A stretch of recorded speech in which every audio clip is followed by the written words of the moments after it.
इस भारतीय जनता पार्टी का जिस टाइम कोई बस्ता नहीं पकड़ता था, इसके कोई बूथ नहीं थे, उस टाइम 30 साल पहले से त्यागी समाज ने इसके बूथ और बस्ते पकड़ने का काम किया। तो त्यागी समाज ने किया। पत्रकार भाइयों से हमने जो आवाज उठाई है, अब हम किसी की दरी नहीं बिछाएंगे, हम किसी के दरी बिछाने वाली मोहर नहीं बनेंगे। हमारा झंडा होगा, हमारा डंडा होगा, हमारा मंच होगा। अगर हम मंच सजाएंगे तो अपनी पार्टी का सजाएंगे। नोएडा गाजियाबाद में एक बार फिर श्रीकांत त्यागी मामले की चर्चा तेज हो गई है। दरअसल श्रीकांत त्यागी विवाद के दौरान सोसाइटी में घुसने के मामले में गिरफ्तार लड़कों के मुकदमे वापस लेने के लिए 28 जनवरी को त्यागी समाज के लोगों ने नोएडा पुलिस कमिश्नर लक्ष्मी सिंह से मुलाकात की, जिसमें पश्चिमी उत्तर प्रदेश के त्यागी समाज के कई बड़े नेता भी शामिल हुए। हालांकि इस मामले को लेकर गाजियाबाद में 29 जनवरी को त्यागी समाज से जुड़े लोगों ने प्रेस कॉन्फ्रेंस की और आरोप लगाया कि बीजेपी से जुड़े कुछ नेता इस मामले में राजनीति कर रहे हैं और मदद का दिखावा कर रहे हैं।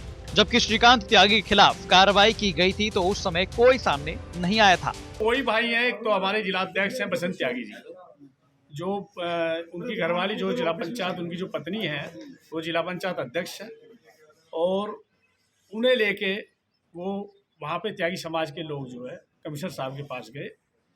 हम तो अच्छा मानते हैं भाई, वो जागे तो सही, लेट जागे चलो। आज उन्हें लगा के हमारे त्यागी समाज के साथ हम चले, लेकिन क्यों चल रहे हैं भैया? अब से 6 महीने पहले क्यों नहीं जागृत हुए, क्यों नहीं खड़े हुए? वो जागृत हुए हैं। भारतीय जनता पार्टी का ऊपर से प्रेशर पड़ा है। खतौली वाली सीट को हराने का काम त्यागी समाज ने किया है, और उस सीट को हारने के बाद इनको दिख गया कि हिंदुस्तान क्या पूरे पश्चिम से लेकर हिंदुस्तान तक त्यागी भूमिहार समाज अब भारतीय जनता पार्टी के साथ नहीं खड़ा होएगा। इसीलिए इन्होंने अब हमारे भाइयों को वहाँ भेजा है। हम कहते हैं भाई हमारे ठीक है, मुकदमे खत्म करो, हमारे 10 भाइयों के मुकदमे खराब, श्रीकांत त्यागी में फर्जी मुकदमे लग रहे हैं, उन्हें सब खत्म कर दिया जाए। क्यों नहीं खत्म करा गया आपसे पहले? अब वो क्योंकि अब एक सहानुभूति लेना चाहते हैं कि भाई हम भारतीय जनता पार्टी की राजनीति कर रहे हैं और हम त्यागी समाज के साथ खड़े हो। लेकिन त्यागी समाज उन्हें अब नहीं मान रहा, ना उन्हें नेता मान रहा है, ना अपने साथ मान रहा है।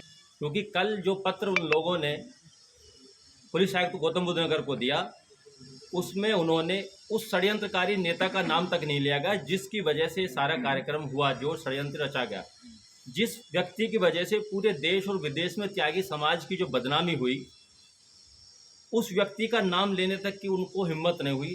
तो वो कौन लोग थे जो उस जगह पहुंचे थे? तो आपके चैनल के माध्यम से मैं बता देना चाहता हूं कि जिस प्रकार से श्रीकांत त्यागी जी की बढ़ती हुई लोकप्रियता को देखते हुए पश्चिम में भाजपा की जो सरकार है वो बौखला गई है, और उस बौखलाहट को साधने के लिए, त्यागी समाज को साधने के लिए अपने कुछ कार्यकर्ताओं को त्यागी समाज का मुखौटा पहनाकर गौतम बुद्ध नगर भेजा गया और ये कहा गया कि त्यागी समाज भाजपा के साथ है। मैं आपके चैनल के माध्यम से बता देना चाहता हूं कि त्यागी समाज अब भाजपा का बंधुआ मजदूर नहीं है, यह श्रीकांत त्यागी जी के साथ चलेगा, और इस समाज की अगुवाई सामाजिक रूप से आदरणीय नेता मांगेराम त्यागी जी कर रहे हैं और राजनीतिक रूप से आदरणीय श्रीकांत त्यागी जी कर रहे हैं। तो यहाँ त्यागी समाज का कहना है कि जब मामले में केस दर्ज शुरू होने हुए थे तो कोई भी नेता सामने नहीं आया था।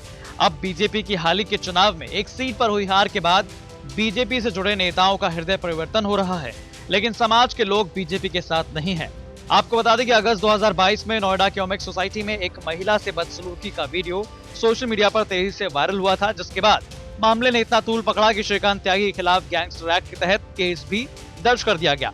हालांकि हाईकोर्ट में 17 अक्टूबर को जमानत याचिका पर सुनवाई की गई और श्रीकांत त्यागी को जमानत दे दी गई। जेल से बाहर आते ही श्रीकांत त्यागी ने पश्चिमी यूपी में बीजेपी के खिलाफ मोर्चा खोल दिया है। गाजियाबाद से मैं गौड़ की रिपोर्ट, यूपी तक।